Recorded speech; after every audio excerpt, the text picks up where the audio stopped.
سڵاو بەڕێزان و خۆشەویستانی من بۆ پێشکەشکردنی یەکەم پرۆگرامی فەرهەنگی جیهان لە شارە جوانەکەی هەولێر لە فیوچەر سیتی هاتمە خزمەتتان بۆ ئەم پرۆگراممان کۆمەڵێ بابەتی زۆر گرنگمان بۆ ئامادەکردوون هیوادارم بە دڵی هەر هەمووتان بێ. یەکەم بابەتمان بەوە دەست پێ دەکات کە پارکێکی تایبەت بە باڵندەکان لە سنگاپور کراوەتەوە بە ناوی بەهەشتی باڵندەکان. فەرموون پێکەوە بینەری ئەم ڤیدیۆ بین.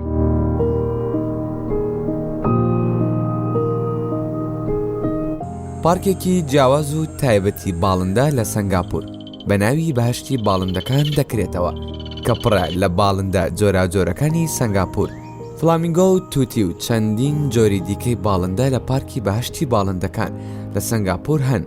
توێژەرانی ئەو ناوچەیە وایان بیرکردەوە کە شوێنێکی فراوان و ئارام بۆ باڵندەکان بدۆزنەوە، هەر بۆیە کە بڕیاریاندا پارکێکی نیمچە سروشتی دروست بکەن.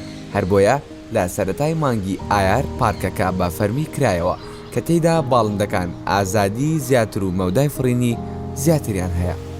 لوئیس نەڤس چاودێری پارکی بەهەشتی باڵندەکان دەڵێت لێرەدا باڵندەکان بۆشایەکی زۆریان هەیە و دەتوانن لەگەڵ جۆرەکانی دیکەدا بژین، چونکە تاوەکو ڕوبەر و بواری فڕینی زیاتریان هەبێت گیانەوەران هەلی بەرێککەوتنیان لەگەڵ جۆرە جیاوازەکانی باڵندەکانی تر زیاتر دەبێت.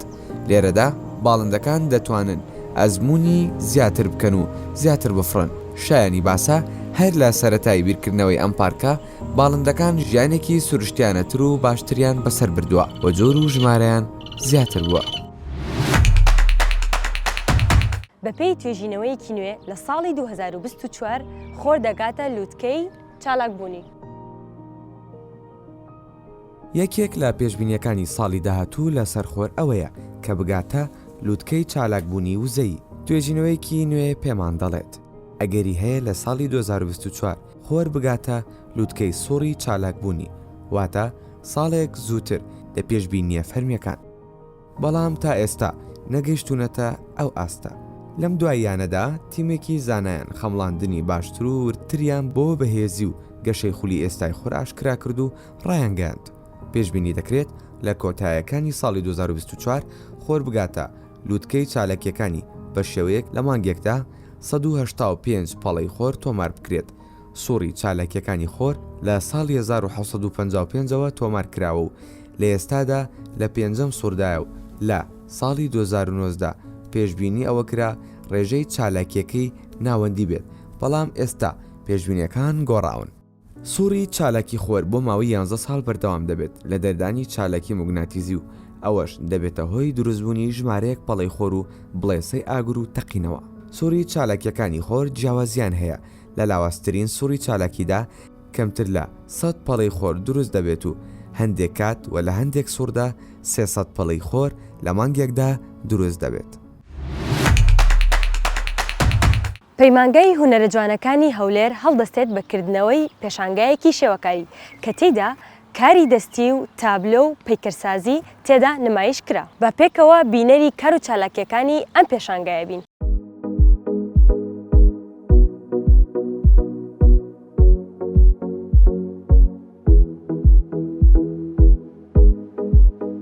دەستگا ئەکادیمیەکان ڕۆژ بە ڕۆژ لە گەشەکردندا تەکنەلۆجیا و ئەو ژینگە لەبارەی ئێستا لە بۆ پەیمانگەی هونەرە جوانەکان و ئەکادیمی هونەرە جوانەکان هاتۆتە بەر بەڕاستی جێی پەنجەی مامۆستاکان و بەڕێوەبەری ئەو پەیمانگای و بەشەکانی تری پەیمانگا دیارە و ئەمڕۆژ بینیمان یەکێک لە پیشانگا هەر دانسخەکان بەشی شێوەکاری پەیمانگەی هونەرە جوانەکانی هەولێر کە بەدەست و پەنجە ڕەنجینەکانی قوتابیانی قۆناغی چارەم نەخشێنرا بوو، خۆی لە خۆیدا گزارشکردنە لە زادەی کاری باش و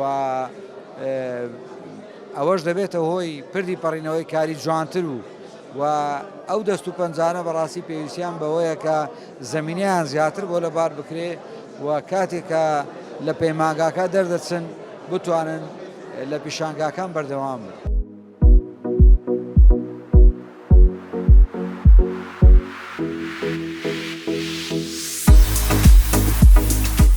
بەگشتی و پێشانگایە ئێمە ساڵانە پەیمانگای هونەرە جوانەکان بەشی شێوەکاری هەڵدەستین بەکردنەوەی ئەو پێشانگایە ماندووبوونی ساڵێکی قوتابی پیشان دەدەین ئێمە لە لای خۆمان. ئەو قوتابیانەمان کە لە ماوەی ساڵێکدا کار و بەرهەمی ئەو ساڵەیان کە ئیشیان کردو تێیدا ماندی بوونە بێن ئێمە کارەکانیان بۆ نمایش دەکەین بە شێوەیەکی گشتی. جا چەند قۆناغێک دەگرێتەوە، قۆناغی یەک، قۆناغی دوو، قۆناغی سێ هەتا پێنج.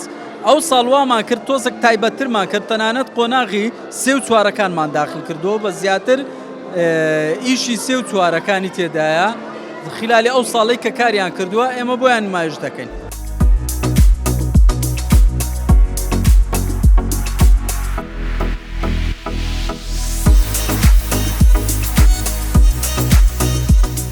وەکو قوتابیانی بەشی میوزیک بەرهەمی چەند ساڵی مامۆستایەکانی خۆمان هاتین لێرە پێشکەش دەکەین.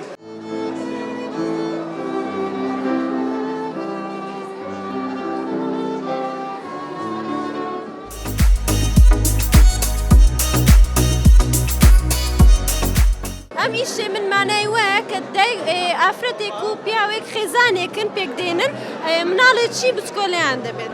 ئەلێرا چەند ئیشی نەحەتمان عرض کردیە، مەدالیایە و پێکەرشمان هەیە.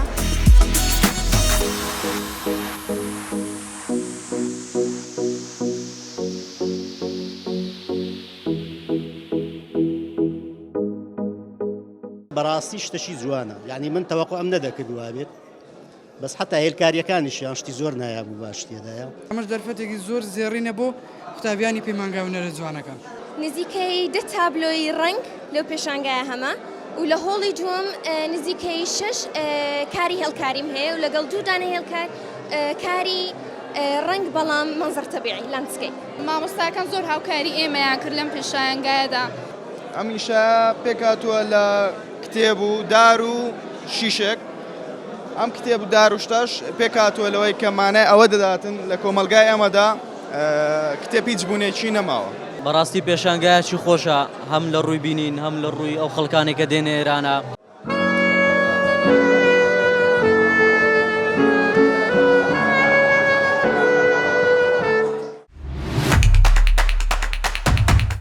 ڕەنگە لات سیر بێت کاتێک بزانیت پیاوێک 82 ساڵ ژیاوە و هیچ خانمێکی لە ژیانیدا نەبینیوە. لەم ڤیدیۆ زیاتر دەزانین لەسەر ژیانی ماهۆلۆ تۆلۆتۆس. 82 ساڵ ژیا بەبێ ئەوەی هیچ ژنێک ببینێت. ئەم پیاوە تەمەنی 82 ساڵە. سیر و سەمەرەی ئەم پیاوە لەوەیایە بە هیچ شێوەیەک لە ژیانیدا هیچ ژنێکی نەبینیوە. ناوی ماهۆلۆ تۆلۆتۆسە. لە ساڵی 1856 لەدایک بووە و کاتێت تەمەنی تەنیا 4 مانگ بوو دایکی کۆچی دوایی دەکات و هیچ کەس نازانێت دایکی کێیە. لەلایەن ڕەبەنەکانی ئۆرتۆدۆکس لە پەرستگایەک لەسەر چیای ئەتۆس لێۆنان گەورە کرا. تۆلۆتۆس هەر لە منداڵیەوە لەژێر یاسایەکی تونجیە کە چەندین ساڵە ئەو یاسایە وەکو خۆی ماوەتەوە. یاساکەش ئەوە بوو کە هەرگیز ڕێگە بە هیچ ژنێک نەدەدرا بێتە ناو پەرستگاکە، ئەمە شوای کرد لە ژینگەیەکی جیاوازدا پەروەردەبێت. لەگەڵ ئەوەی ڕەبەنەکانی دیکە دەچوونە دەرەوەی پەرستگاکە بینینی خانمان بۆ ئەوان نامۆ نەبوو، بەڵام تۆلۆتۆس هیچ کاتێک ئەو پەرستگایی جێنەهێشت و تا کاتی مردنی لە ناویدا مایەوە. ئەو ڕەبەنانەی لەگەڵیدا بوون باسییان لەوە کرد تاکە کات کە تۆلۆتۆس لە ژنێک نزیک بوو بێتەوە ئەو کاتە بووە کە لە هاوڕەیەکیەوە بۆی باس کراوە یان لە کتێبدا خوێندوێتەوە. پێیان وایە ئەو تاکە پیاوی جیهانە کە هیچ ژنێکی نەبینیوە. کچە ئەکتەرێکی بۆلیوود هەرا دەنێتەوە. وارینە حسێن ئەو کچەی لە چەند ڕۆژێکی ڕابردوودا لە گرتە ڤیدیۆیەک ڕایگەیاند کە ئەو کچە کوردێکە. زیاتر دەزانین لەم ڤیدیۆ لەسەر وارینە حسێن. کچە ئەکتەرێکی بۆلیوود هەرا دەنێتەوە. وارینە حسێن ئەکتەرێکی بۆلیوودا کە لە باوکێکی کورد و دایکێکی ئەفغانیە. ئەم ئەکتەرە بەشداری لە چەندەها فیلمی سەرکەوتووی بۆلیوود کردووە، لەوانە بەشداری لە فیلمێکی ئەکتەری دیاری بۆلیوود سەلمان خان کردووە. لە ماوەی ڕابردوودا ئاشکرای کردووە کە کووردە بەڵام ناتوانێت بە زمانی کوردی قسە بکات. وارینە حسێن لای گردە ڤیدیۆیەکدا پیرۆزبای ساڵی نوێ دەکات و دەڵێت کە کووردە و لە باوکیەوە چەند وشەیەک بە کوردی دەدوێت. وارینە حسێن لە دایکبووی ساڵی 1999 کابولی ئەفغانستانە. باوکی وارینا لە ساڵی 1991 ئاواری ئێران بووە و ڕووی کردوتە پاکستان هەر لەوێش هاوسەرگیری لەگەڵ خانمێکی ئەفغانی کردووە و بوونەتە خاوەن مناڵێک و ناویان لێناوە وارینا. دواتر چوونەتە هیندستان و ئێستا وارینا خاوەنی ڕێگەزنامەی ئەو وڵاتەیە و دەرچووی ئەکادیمیای نیویۆرکە بۆ فیلم و لە دوای بەشداریکردنی لە فیلمی لۆڤیەتەری لە دەرێنانی ئەکتەری هیندی سەلمان خان ناوبانگێکی زۆری پەیدا کرد، بەڵام ڕەخنەی ئەوەی لێدەگرێت کە کوردی نازانێ و جلو بەرگەکانی هیچ سیمایەکی کوردی پێوە دیار نییە. پێستی شێر نوێترین و پڕبینەرترین درامای فارسی کە بینەری زیاتر بووە لە درامای بۆق و یوسفی پەیامبەر. با پێکەوە بینەری ئەم ڤیدیۆبین. پێستی شێر ئەو درامایەی پێش درامای یوسفی پەیامبەر و بۆق کەوت. دراماکە لە ژانەری نهێنی ئامێز و ئاکشن و تاوانکاریە لە دەرهێنانی جەمشید مەحموودی و نووسینی ڕەزا بەهاروەند و جەمشید مەحموودی. یەکێک لەو هۆکارانی کەوای کردو ئەم درامایەکی سەرکەوتو بێت ئەوەیە کە هەندێک لە ئەکتەرە سەرکەوتوەکانی وڵاتی ئێران بەشداریان تێدا کردووە، وەکو شەهاب حوسەینی، پەردیس ئەحمەدیە، هادی حەجازی فەر. دراماکە پێک دێت لە 3 وەرز، هەر وەرزێک 8 ئەڵقەیە لە کەناڵی فیلمنێت پەخش دەکرێت. لە سایتی IMDb کە تایبەتە بە هەڵسەنگاندنی زنجیرە دراماکان و فیلمەکان، پێستی شێر توانیوێتی لە 10 نمرە 8.5 نمرە بەدەست بێنێت. نەعیم کە بەهۆی عشقی کچەکەیەوە بەرگەی 15 ساڵ زیندانی گرتووە، دوای ئازادبوونی بۆ بینینی ئەو دووچاری قەیرانێکی گەورە دەبێت. جیاوازی ئەم زنجیرە درامایە لە دراماکانی تر ئەوەیە کە دەرهێنەر وای کردووە کە بینەر گومان لە سەرجەم ئەکتەرەکانی ناو دراماکە بکات، هەمووان سات بە سات چاوەڕوانی ئەڵلقەی نوێ دەکەن. بینەرەکانی ئەم زنجیرە درامایە لە ئێران و ناوچەکانی دەوروبەر بابەتێکیان دروست کرد کە بینەر کامێرا بەرامبەر خۆی دابنێ و هەستی ئەو ساتە وەختە تۆمار بکە لەگەڵ ڕووداوە گرنگەکانی ناو دراماکە. یەکێک لەو ژانەرە تایبەتی کە لە لای بینەرەکان زۆر تایبەت بوو ئەوە بوو کە باسی هاوڕێیەتی نێوان ڕەزا و نەعیمی دەکرد کە هاوڕێتیەکەیان بە شێوەیەک بوو ڕەزا ئامادە بوو خۆی بکوژێت لە پێناو گیانی نەعیم و کچەکەی. توێژینەوەیەک دەری خستووە کە پەروەردە و ڕەفتاری دایک و باوک کاریگەریکی زۆریان لەسەر چاڵاکی و وزەی منداڵەکانیان دەبێت. لەم ڤیدیۆ باس لەو توێژینەوەیە دەکەین. ڕەفتاری دایک و باوکان یارمەتی گەشەکردنی منداڵەکانیان دەدا. توێژینەوەیەکی نوێ ئاشکرای کردووە کە نهێنی پەروەردەکردنی منداڵێکی سەرکەوتوو بۆ دایک و باوکان بریتیە لە گەشتبینی، چونکە ڕەشبینی دەردێکی خراپە و دەکرێت لە دایک و باوکانەوە بگوازرێتەوە بۆ منداڵەکانیان. بەپێی هەواڵێکی ماڵپەڕی سکای نیوز عەرەبی، توێژینەوەیەک کە لە زانکۆی شیکاگۆ کراوە بە پشت بەستن بە ڕاپرسیەک لە گۆڤاری واڵ ستریتدا کە دەری خستووە 178 دایک و باوکانی ئەمریکی متمانەیان بە باشتربوونی دۆخی ژیانی منداڵەکانیان نییە. توێژینەوەکە ئاشکرای کردووە کە گەشتبینی دایک و باوکان یارمەتی منداڵەکانیان دەدات گەشە بکەن لە کاتێکدا هەستە نەرێنیەکان وایان لێ دەکات ئارەزوو هیواکانیان لەدەست بدەن. هەر بۆ ئەو مەبەستە دەروونناس و ڕاوێژکارێکی پەروەردەیی نیهایە ئەلڕیماوی ئاماژەی بەوە داوە منداڵان لە دایک و باوکیانەوە فێر دەبن، بۆیە دەبێت ئاگداری هەڵسوکەوتەکانمان بین بۆ ئەوەی خەم و ڕەشبینیەکانمان بۆ منداڵەکان نەگوازرێنەوە. هەروەها وتیشی کاتێک منداڵ هەست بە غەمباری و ناومێدی دەکات دەبێت یارمەتیان بدەین، هەست بکەن کە ئەو هەستانە شتێکی ئاساین و هەموو مرۆڤێک هەستیان پێ دەکات. میسر کە بە هەڕەمەکانی ناسراوە ڕەنگە لە چەند ساڵی داهاتوودا بەڕووبارە دەستکردەکەی بناسرێت. با پێکەوە بینەری ئەم ڤیدیۆ بین. میسر بەنیازە ڕووبارێکی دەستکرد دروست بکات کە درێژەکەی 114,000 کیلۆمەترە بە تێچووی 160 ملیارد لیرەی میسری کە دەکاتە 5.25 میلیارد دۆلار، تاوەکو ببێتە درێژترین ڕووباری دەستکرد لە جیهاندا. لە نێوانیاندا ڕووباری گەورەی نیل. پرۆژەی نیشتیمانی بۆ جێبەجێکردنی دێلتای نوێ لە میسر دوو پرۆژە لەخۆ دەگرێت. یەکەمیان ناوی داهاتووی میسرە، ئەوی دیکەیان باشووری میحوەرەکەی ئەلدەبایە بۆ فراوانکردنی چاندنی بەرهەمی استراتیژی کە بەشدارە لە کەمکردنەوەی پارەی هاوردەکردن کە بەهۆی شەڕی ئۆکرانیاوە خراپتر بوو. وە لە راپۆرتێکی ڤیددیۆیی کەناڵی ئەلشەرق بلومبەرگی سعودیەدا ئێوارەی دوێنێ شەمە ڕایگەاندووە ئەو زەویە کشت و کاڵیانەی کە بە نیازە لە پرۆژەی میسرەوە بچێندرێن 2.2 ملیۆن دۆنم و دابینکردنی ئاو بۆ ڕووبارەکە بەندە لەسەر ڕیسایکلکردنی ئاوی ئاوەڕۆی کشت و کاڵی و ئاوی ژێرزەوی. هەرێمی کوردستان مافی مۆندیالی هەرێمەکانی پێبەخشرا کە ناسراوە بە کۆنیفا. بۆ زانیاری زیاتر بینەری ئەم ڤیدیۆ بن. هەڵبژاردەی کوردستان مافی میوانداری مۆندیالی هەرێمە بێدەوڵەتەکانی بەدەستێنا کە بە کۆنیفا ناسراوە. سەرۆکی فیدراسیۆنی تۆپی کوردستان دەڵێت زیاتر لە ملیۆنێک دۆلارمان پێویستە بۆ میوانداریکردنی جامی کۆنیفا دوای ئەوەی لیژنەیەک لە سەرەتای مانگی ڕابردوو بۆ پشکنینی یاریگا و فڕۆکەخانە و هوتێل و لایەنی ئاسایش و خزمەتگوزاریەکان سەردانی هەرێمی کوردستانیان کرد. لیژنەکە پێکاتوبوون لە سەرۆکی کۆنیفا ئەندرێز بڵێنتی سویدی، هاوشانی دوو جێگرەکەی کریستۆڤی هەنگاری و دیمەتری کە خەڵکی رووسیا بوو. دواتر مەلەفی کوردستان هاوشانی مەلەفی چەندان هەرێمی دیکەی وڵاتانی مەکسیک و ڤێنزوێلا و فلیپین و چیلی خرایە دەنگدان. دوجار مەلەفی میوانداری کوردستان زۆرترین دەنگی بەدەستێنا. ئێواری ڕۆژی دووشەمە 24 نیسانی 2023 تاریق عەبدوڕەحمان سەرۆکی فیدراسیۆنی تۆپی کوردستان لە کۆنگرەیەکی ڕۆژنامەوانیدا ڕایگەاند ساڵی داهاتوو هەرێمی کوردستان بە بەشداری 16 هەڵبژاردە میوانداری جامی کۆنیفا دەکات.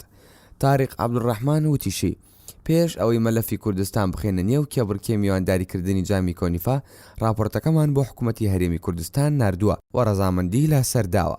و سەرۆکی فیدراسیۆنی تۆپی کوردستان ڕایگەاند بۆ میوانداریکردنی جامی کۆنیفا زیاتر لە ملیۆنێک و 800,000 دۆلارمان پێویستە. تاریق عەبدوڕەحمان جەختی لەوەش کردەوە کە بۆ جامی کۆنیفا پێویستە ڕاهێنەرێکی بیانی سەرپەرشتی هەڵبژاردی تۆپی کوردستان بکات. دەشڵێت ئەو هەڵبژاردانی بەشداری جامی کۆنیفا دەکەن بە پاڵاوتن سەرکەوتون. کوردستان بەهۆی ئەوەی میوانداری پاڵەوانەتەکە دەکات ڕاستەوخۆ سەرکەوتووە. بەشێک لە هەڵبژاردەکان وڵاتانی ئیتالیا و فەڕەنسا و رووسیا و مەکسیک و فلیپین و ڤێتنام و هیند و سوید دێن. هەڵبژاردی کوردستانیش لە ساڵی 2012 میوانداری مۆندیالی هەرێمەکانی کرد و نازناوەکەی بردەوە.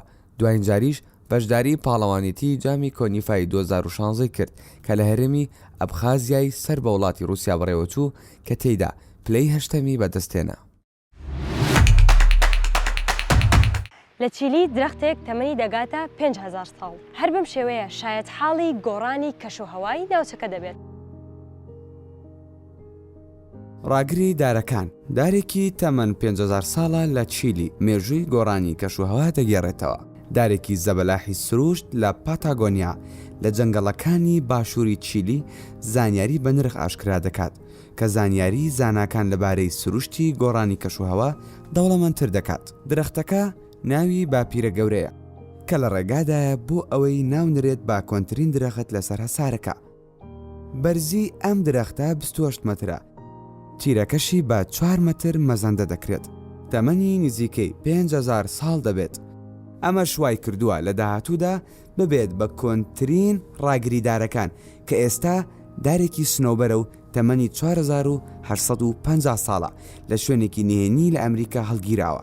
لە لێواری کانیەکەی لە ناوچەی لۆس ریۆس 800 کیلۆمەتر لە باشووری سانتیاگۆ.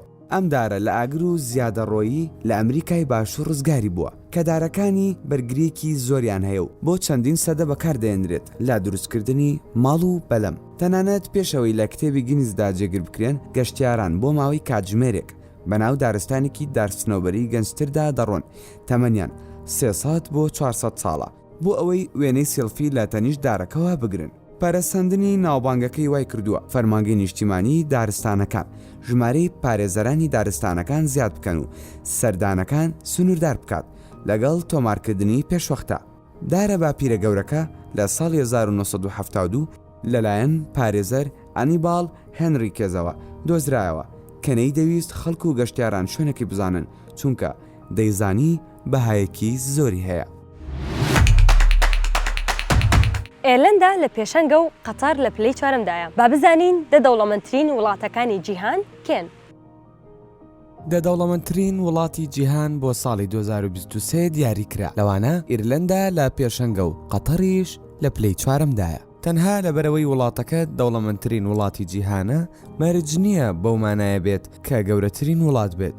ئەمەش بەڕیزبەندیەکی دەرچووی دەوڵەمەندترین وڵاتان لە ساڵی 2023دا پشتڕاست دەکرێتەوە لە لیستێکدا کە ئیرلەندا لە پێشەنگیدایە، لە دوای ئەویش لۆکسمبۆرگ، سنگافۆرە، قەتەر و ماکاو، دواتر ئیمارات، سویسرا و نەرویج، لە کاتێکدا ئەمریکا بە گەورەترین ئابووری لەسەر ئەم هەسارەیە لە پلەی نوێیەمدا دێت. لە دوای ئەویش سان مارینۆ با گوێرەی راپۆرتێکی گۆڤاری گلۆبال فاینانس لا 21 نیسان هەندێک وڵاتی زۆر بچووک و زۆر دەوڵەمەند وەکو سان مارینۆ، لۆکسمبۆرگ، سویسرا و سنگافۆرە سودمەند دەبن لە بوونی کەرتە داراییە پێشکەوتۆکان و سیستەمی باج کە وەبەرهێنانی بیانی پیشەی ڕادەکێشێت.